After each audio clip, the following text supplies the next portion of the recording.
सबसे पहले जितना भी यहाँ पे मीडिया है उसका बहुत बहुत शुक्रिया। और ये हमारा एक ड्राइव मागाम खाक जो रोड है आपका बीरवा उस पे था और इसमें काफ़ी शिकायतें आ रही थी कि यहाँ पे ओवरलोड का काफ़ी सबब बन रहा है। और इसी सिलसिले में हम लोगों ने अभी तक कम से कम 30-35 तो ओवरलोडिंग में ही हम लोगों ने चालान किए और कुछ गाड़ियाँ भी सीज की हैं। और उसके साथ साथ डिफरेंट वायलेशन में जो गाड़ी मुलवस पाई गई उसको भी हम लोगों ने चालान किया। फिटनेस के ऊपर, इंश्योरेंस के ऊपर, HSRP जो रहता है और डॉक्यूमेंट्स जितने भी हैं। और अभी देखें, अभी विदाउट हेलमेट और सीट बेल्ट के ऊपर भी हम लोगों ने कई चालान किया और कम से कम कोई 80 के करीब यहाँ पे अभी तक चालान हो चुके हैं।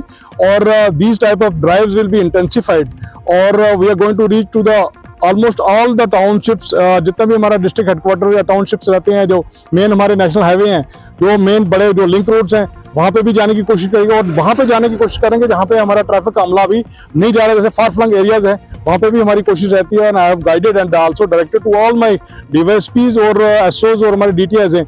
एक आउटरीच हमारा प्रोग्राम रहता है और ये एक अवेयरनेस का भी प्रोग्राम हमारा थर्स्ट जो रहता है अवेयर भी करें, ताकि लोग जो है हमारे वो भी समझ में आए, उनको भी समझ में आए कि हमारा जो कानून है मोटरवे के तहत हम कौन कौन से कानून फॉलो करना है। और इनफैक्ट जो हमारे कम्यूटर्स हैं, ड्राइवर्स हैं, चाहे वो टिपर ड्राइवर हो, चाहे वो बस ड्राइवर हो, चाहे वो कमर्शियल व्हीकल जो छोटी कैब्स रहती हैं, हमारी सोमो रहती हैं, उनको अवेयर करवाना कि भाई जो आप ओवरलोड उठा रहे हो, जो आपका इंटेक है उसी के मुताबिक आप बैठाइए उसमें सवारी, सो दैट खुदा ना खास्ता यही गाड़ी अगर it meets with an accident तो उसमें कम से कम अगर 7 इंटेक है तो नुकसान 7 का ही होगा। अगर 11-12 उठा लोगे तो 11-12 का ही नुकसान हो जाएगा। तो it is to be intensified और हम लोग कोशिश रहेगी हमें, और आने वाले दिनों में भी we are going to get it intensified.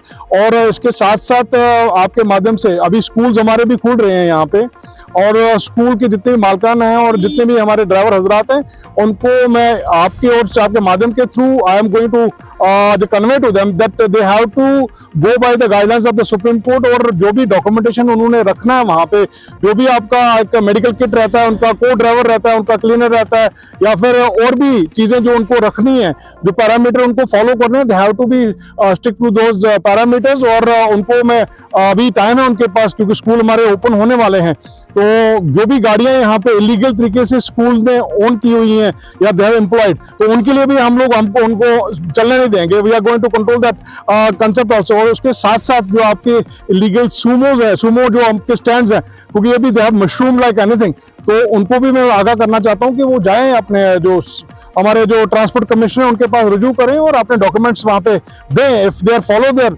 Guidelines और जो पैरामीटर को फॉलो करते हैं, they can get that NOC and certificate for registration of the Sumo stands. तो उसके साथ साथ जितने भी पब्लिक भी है, पब्लिक भी हमारा सपोर्ट करे, पब्लिक भी हमारे साथ दें। और हेलमेट पहनना बहुत लाजमी है, आपका सीट बेल्ट पहनना बहुत लाजमी है। इनफैक्ट आप ओवरलोडेड गाड़ी में आपका भी फर्ज है कि आप ना बैठे उसमें। देखिए, एक रॉन्ग पार्किंग जो हमारी रहती है उसका भी एक जो राहगीर रहते हैं या फिर जो दूसरी गाड़ी आती है, एक ऑब्स्ट्रक्शन का सबब बनता है। और इनफैक्ट इमरजेंट सिचुएशन में जैसे हमारा एम्बुलेंस जा रही है, कोई भी गाड़ी अगर जा रही है इमरजेंसी पे, वो निकल नहीं पाती है, तो रॉन्ग पार्किंग के लिए भी हम लोग एक ड्राइव करेंगे आने वाले दिनों में। और खासकर मैंने मागा में देखा कि वहाँ पे एक प्रतिशत एक उनका एक वो जैसे हक मानते हैं वो साइड में लगाना गाड़ी। तो इसके लिए भी मैं आपसे अपने जो DSP हैं उनको भी हिदायत देके जा रहा हूँ कि आप लोग रॉन्ग पार्किंग को कभी भी बख्शे ना, क्योंकि रॉन्ग पार्किंग जो रहती है, एक तो RD हमारा जो रोड है वो छोटा है, उसका नैरो विड्थ है, उसके साथ साथ वो आधा तो वो ऑक्यूपाई करते हैं। हाँ, जहाँ जहाँ इनको पार्किंग लॉट मिलती है वहाँ पे रखें, जहाँ जहाँ इनको लगता है कि हमें गाड़ी जो है ऑब्स्ट्रक्ट ही करेगी वहाँ पे लगाएं।